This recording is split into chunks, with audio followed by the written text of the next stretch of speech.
இங்கே பேச வரப்போற பற்றி சொல்லணும்னா விஜய் சாரே வந்து லைட்டாக ஒரு இன்ட்ரோ ஒன்று கொடுத்துட்டாரு. பட் ஒரு ஆங்கராக இருக்கும் பொழுது ஒரு பயங்கர இன்ஸ்பைரிங்கான ஒரு ஆங்கர் அப்படி அவர் we look up to him அப்படின்னு ஒரு பக்கம் சொன்னால் கூட ஒரு ஹியூமன் பீயிங்காக இப்படி இருந்தால் பெட்டராக இருக்கும் அப்படின்னு ஒவ்வொரு முறை அண்ணாவை பார்க்கும் பொழுது பேசும்பொழுது அதை வந்து தெரியப்படுத்திக்கிட்டே இருப்பாரு.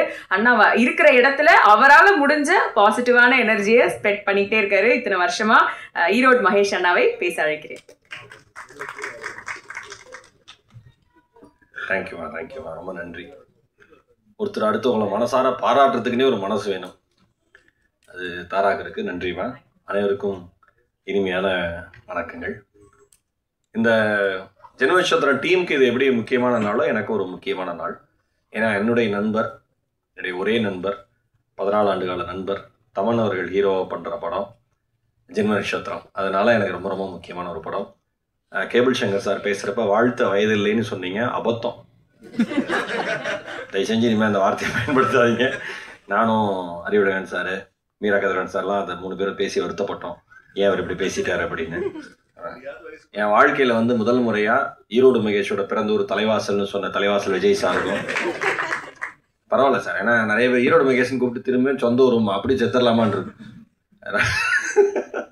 சார் சிரிக்கிறார். ரொம்ப ஒரு அது ஒரு குடும்ப மேடை மாதிரி தான்.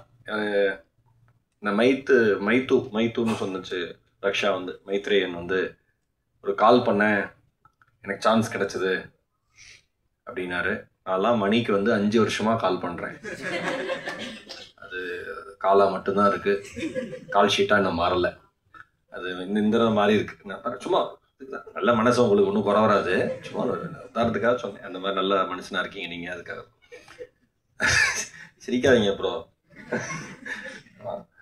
ரொம்ப ரொம்ப மகிழ்ச்சி எனக்கு. என்னன்னா வந்து நான் ஒரு விஷயம் நம்புகிறேன், தொடர்ந்து கதவை தட்டிகிட்டே இருக்கிறவங்களுக்கு எந்த கதவும் திறக்கிறதே கிடையாது. நம்பிக்கையோடு தொடர்ந்து கதவை தட்டிகிட்டே இருக்கிறவங்களுக்கு மட்டும்தான் கதவு திறக்கும் வாய்ப்பு கிடைக்கும். தமன் அந்த மாதிரி 14 வருஷமாக நம்பிக்கையோட கதவுல தட்டிகிட்டே இருக்கிற ஒரு இளைஞர். ஏன்னா ஐடியில் ஒரு நல்ல லெவலில் சம்பாதிச்சுட்டு இருந்த ஒரு பையன் ஒரு பெரிய பொசிஷன் இன்னைக்கு வந்து ஒரு ஐடியிலே இருந்திருந்தாருன்னா எனக்கு தெரிஞ்சு ஓனாக ஒரு கம்பெனி நடத்துகிற அளவுக்கு டேலண்ட். தமனோட நெருங்கி பழகின எல்லாருக்கும் தெரியும், ஒரு மொபைல் லைப்ரரி மாதிரி எதை பற்றி வேணால் நீங்கள் அவர்கிட்ட கேட்கலாம். அவ்வளோ டீட்டெயில்டாக ஆத்தென்டிக்காக பேசக்கூடிய ஒரு நபர். அதை விட்டுட்டு சினிமாவுக்குன்னு வந்து கூத்துப்பட்றையில் வந்து கற்றுக்கிட்டு அதுக்கப்புறம் முயற்சி எடுத்து வெளிச்சம் விழாதான்னு ஒரு லைட்டு தெரியும், ஓ அந்த இடத்துல வெளிச்சம் இருக்குது, நம்ம ஓடி போயிடலாம் அந்த வெளிச்சத்துக்குன்னு கிட்ட போகிறப்ப அந்த லைட் மறுபடியும் தூரமாக போகுது, அந்த வெளிச்சம் தூரமாக போகுது, மறுபடியும் ஓடுறோம், மறுபடியும் அந்த வெளிச்சம் தூரமாக போகுது. ஆனால் அந்த ஓட்டம் நிற்காம ஓடிட்டே இருக்கோம்ல, அவங்களுக்கு தான் அந்த வெளிச்சம் கிட்ட வரும். இந்த படம், இந்த ஜென்ம நட்சத்திரம் நிச்சயமாக என்னுடைய நண்பருக்கு வெளிச்சத்தை தரும் என்பதில் எந்தவித சந்தேகமே கிடையாது. இங்கே உள்ளே வந்தோன்னே நம்ம அந்த அழகாக நம்ம ஆர்ட் டைரக்டரோட ஐடியாவான்னு தெரியல, அந்த நட்சத்திரத்தை சுற்றி விட்டு பார்த்தது நல்லா இருப்பீங்க நீங்கள். சுரேஷ் சந்திரா சார் அதான் தலைவா இருக்காரு எங்கள் அண்ணன், அவர் நாகர் சார் எல்லாம் அவங்க டீமே ரொம்ப பேரோட்டிங் கேட்கணுமா அண்ணனுங்களுக்கு வந்து பெரிய சப்போர்ட். அந்த சுற்றி விடுறது வந்து என்னோட நட்சத்திரம் என்னன்னு கேட்டாங்க, பரணி இப்போதான் 7:30 ஆரம்பிச்சிருக்கு. ஏன் பரணி பால்ராஜனே நம்ம 7:30 ஆரம்பிச்சிருக்கு, 7:30 துவங்கியதுன்னு இப்போதானா அப்படின்னு நினைச்சேன் நான். புரிஞ்சிருக்குன்னு நினைக்கிறேன் பரணியில் இருக்கிறவங்களுக்குலாம். அந்த மாதிரி ஒருத்தருக்கு ஒரு வாழ்க்கையில் ஒரு விஷயம் நடக்கும்ல. ஆனால் நமக்கு என்னன்னா நிறைய பேர் கேட்பாங்க, ஒரு நொடிக்கு வந்து நான் தியேட்டருக்குள்ள போய் பேசினேன், நீங்கள் சப்போர்ட் பண்ணுங்க இது சின்ன படம்னு பேசுகிறப்ப, சார் இந்த படத்தில் நீங்கள் என்ன பாட்டு என்ன நடிச்சிருக்கீங்க என்ன அப்படின்லாம் கேட்டாங்க. இல்லைங்க என் நண்பர் நடிச்சிருக்காருங்க, அவருக்காக நான் பேச வந்தேங்க, எங்கள் டீம் தெரிஞ்ச டீம் அதனால் பேச வந்தேங்க. இந்த மேடையும் அதே மாதிரி தான். நான் ஒன்று சொல்லவா, நீங்கள் விரும்புகிறவர்கள், நீங்கள் நேசிப்பவர்கள், உங்களுடைய நண்பர்கள் ஜெயிக்கிற பொழுது நீங்கள் ஜெயிக்கிறதா நினச்சிங்கன்னா நிச்சயமாக நீங்கள் ஜெயிக்கிறதுக்கான ஒரு நாளும் இறைவன் நிச்சயமாக தருவோம். இங்கே பிரச்சனையே வந்து யாரும் ஜெயிச்சிடக்கூடாதுன்னு எல்லாரும் நினைக்கிறோம். கை கொடுக்க நல்லா இருக்கீங்களான்னு நினச்சி நல்லா இருக்கீங்களான்னு கேட்டு கை கொடுக்குறப்ப நாசமாக போன்னு நினச்சிக்கிறான். நல்லா இருக்கீங்களா சார், நாசமாக போயிட்டு எப்படியாவது அப்படிதான் எண்ணத்திலே கையே கொடுக்குறான். சில பேர் இன்னுமா இருக்கேன்னு கேட்குறான், சில பேர் என்ன டிவிலே வரதில்லைங்கிறான், சில பேர் சோத்துக்கு என்ன ஒரு வாரம் டிவியில் வரலைனாலும் பிச்சைக்காரன் ஆயிடும்னு நினைக்கிறாங்க. எவ்வளோ எல்லாரும் அவ்வளோ நல்ல எண்ணத்தோட சுற்றி இருக்காங்க. இந்த போட்டி நிறைந்த உலகம் தான். நான் ஒன்று சொல்கிறேன், இங்கே எல்லாருக்குமான இடமும் இருக்குது. ஆனால் நமக்கான இடம் எப்போ கிடைக்கும்னு தெரியாது, அது வரைக்கும் ஓடி தான் ஆகணும், அதை நிறுத்தவே கூடாது. அப்படி ஓடுற ஒரு நண்பர் தான் என்னுடைய நண்பர். ஏன்னா வந்து வாழ்க்கையில் வந்து ஒரு விஷயம்தான் நான் நம்புகிறேன், நம்பிக்கை மட்டும்தான்.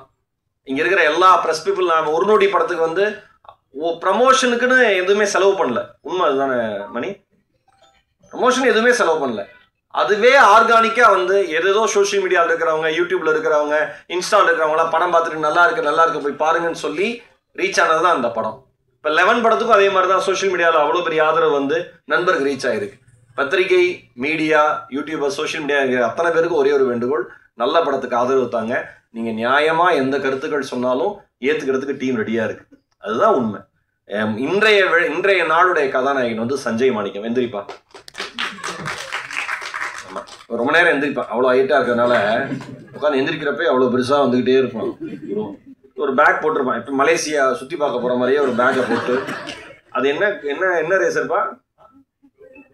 கோகார்ட். அந்த சின்ன காருக்குள்ள எப்படி நீ உள்ள போற? சின்ன காருக்குள்ள படுக்க வச்சுதான் வேணாலும் தள்ளும். பயங்கரமான மியூசிக் நாலேஜ் இருக்கிற பையன், ரொம்ப சிம்பிளான பையன். எனக்கு தெரியுங்க என்னன்னா, ஒரு நான் சொல்லக்கூடாது, நம்ம விஜய் டிவியில் சூப்பர் சிங்கர்லாம் முதல் 2-3 ரவுண்ட்லேயே ரிஜெக்ட் ஆகி வெளில போயிடுவாங்க. அவனுக்கு பண்ணுற தாங்க முடியாது. மீரா கதிர்வான் சார், நான் எல்லாம் இந்த மாதிரி டிவி ஷோஸில் பாடியிருக்கேன். டைட்டில் வின்னர் ஆயிருப்பாள், அவன் அமைதியாக இருப்பான் கையை கட்டிக்கிட்டு.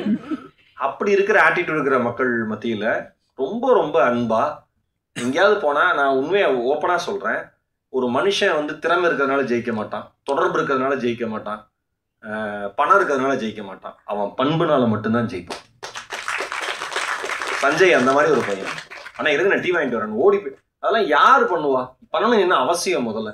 அந்த மாதிரி ஒரு பையன், நல்ல மியூசிக் நாலேஜ் இருக்கிற பையன். நல்லா இருப்பீங்க. கேஜி உங்களோட பெரிய ஃபேனு. சூர்யா, பேய் படம் முடிச்சோன்னா கல்யாணம் பிரமாதமாக இருக்கும். எடிட்டர் சூர்யாவுக்கு வாழ்த்துக்கள். இந்த இதோட ப்ராஜெக்ட் கேட்டு எங்களுடைய ஆடிட்டர் விஜயன் சார், எங்களுடைய இனிய நண்பர், thank you. Raksha and Malvi, thank you so much. ரொம்ப ரொம்ப நன்றி. எங்களுடைய மென்டார், வழிகாட்டி அண்ணன் பரணி பாலராஜ் அவர்கள், அடிச்சு பிரித்து துவம்சம் பண்ணிட்டீங்க. இன்னைக்கு கலக்கிட்டீங்க. நீங்கள் எப்பயுமே எங்களுக்கு சப்போர்ட்டாக இருக்கணும். ப்ரோ எந்திரிங்க ப்ரோ. சிவம் ப்ரோ, இந்த மனுஷன் இவ்வளோ சிம்பிளாக இருக்காரு. அந்த பாட்டு என்ன ஹை பிச்சில், நான் சொன்னேன் சார்ட்ட, என்ன அருமையான பாட்டு. நிச்சயமா பெரிய உயரங்கள் வருவீங்க. பாட்டில் ஆஸ் அ சிங்கராக நீங்கள் நிறைய அச்சீவ் பண்ணிட்டீங்க. ஆஸ் அ ஆக்டராக இந்த படத்துக்கு அப்புறம் உங்களுக்கு பெரிய ரீச் இருக்கும் ப்ரோ. ரொம்ப ரொம்ப ரொம்ப ரொம்ப சந்தோஷம். பெஸ்காஸ் முரளி சார், இப்போ வந்து சொன்னார்ல 50% படம் முடிஞ்சிருக்குன்னு, அதில் நான் நடிச்சிருக்கேன். மணி ப்ரோ அதுக்கு கால் ஷீட் கொடுத்துட்டார். ஆனால் எனக்கு முரளி சார், எனக்கு செல்வகுமார் சார் நன்றி. முரளி சார் எனக்கு ரொம்ப பிடிச்சது. பட பூஜைலாம் முடிஞ்சு, ஃபர்ஸ்ட் டே ஷூட்லாம் முடிஞ்சு, ஒரு வாரம் ஷூட் போனதுக்கப்புறம் நீங்கள் யாருன்னு என்ன கேட்டாப்ல, எனக்கு ரொம்ப அது வந்து மன நிறைவாக இருந்தது. ஒரு மாதிரி நல்ல ப்ரொடியூசர், நல்லா ஒரு கலாய்க்கிறாரா, என்ன பண்ணுறாரு, ஒன்றும் என்னடா வாழ்க்கை நமக்கு எப்படி இருக்கேன்னு. ரொம்ப நன்றி சார். யாருன்னு தெரியாமல் ஒரு வாய்ப்பு கொடுத்து, காசு கொடுத்து, நல்ல டீம், மொத்த டீமுக்கு என்னுடைய மனம் நிறைந்த நன்றி, வாழ்த்துக்கள். அருண் எல்லாருக்குமே தேங்க்யூ ஸோ மச். இது என் நண்பன் படம். என் நண்பன் ஜெயிக்கணும், என் நண்பன் பெரிய லெவலில் ஜெயிக்கணும். என் நண்பன் ஜெயிக்கிறத ஒரு தேட்டரில் உட்காந்துருக்கிற ஒரு 300 பேருக்கு நடுவில் ஒரு ரசிகனாக உட்காந்து பார்த்து கை தட்டுறதுல சந்தோஷப்படுற ஒரு ரசிகனாக என் நண்பனுக்கு நான் மாறணும். Thank you so much. Love you all.